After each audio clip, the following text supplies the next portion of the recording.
नमस्कार भगिनींनो, आजच्या व्हिडिओमध्ये आपण पाहणार आहोत मुख्यमंत्री माझी लाडकी बहीण योजनेबद्दलची 15 आणि 16 मेची सर्वात मोठी अपडेट। राज्यातील लाखो महिलांसाठी ही खूप महत्त्वाची बातमी आहे, कारण आता 1500 रुपये हप्ता, ई-केवायसी आणि अपात्र लाभार्थी यावर मोठी कारवाई सुरू झाली आहे। त्यामुळे हा व्हिडिओ शेवटपर्यंत नक्की पहा।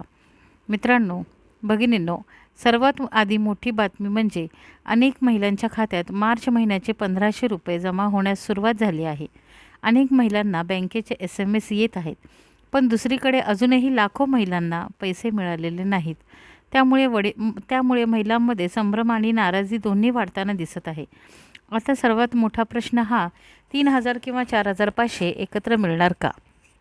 गेल्या काही दिवसांपासून सोशल मीडियावर आणि यूट्यूबवर मोठी चर्चा सुरू आहे की मार्च, एप्रिल आणि मे महिन्यांचे पैसे एकत्र जमा होऊ शकतात।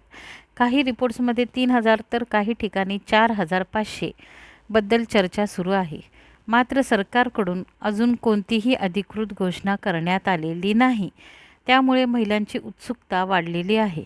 दरम्यान सरकारने ई-केवायसी आणि पात्रता पडताळणी मोहीम अधिक कडक केलेली आहे।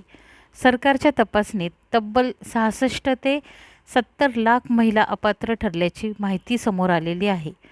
चुकीची माहिती, डुप्लिकेट अर्ज, उत्पन्न मर्यादा आणि कागदपत्रांमधील चुका यामुळे अनेक महिलांचे नाव यादीतून कमी करण्यात आलेले आहे। मित्रांनो, भगिनींनो, जर तुमचे आधार बँक खात्याची लिंक नसेल, DBT सुरू नसेल आणि ई-केवायसी पूर्ण नसेल, तर तुमचे पुढील 1500 रुपये थांबू शकतात।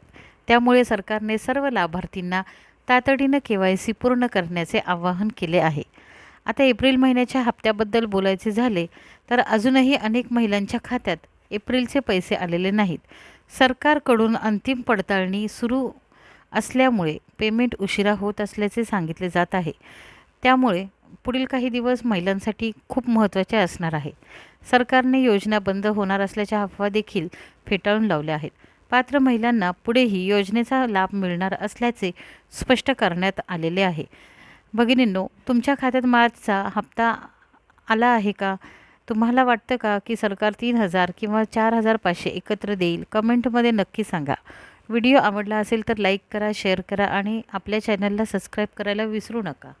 जय हिंद।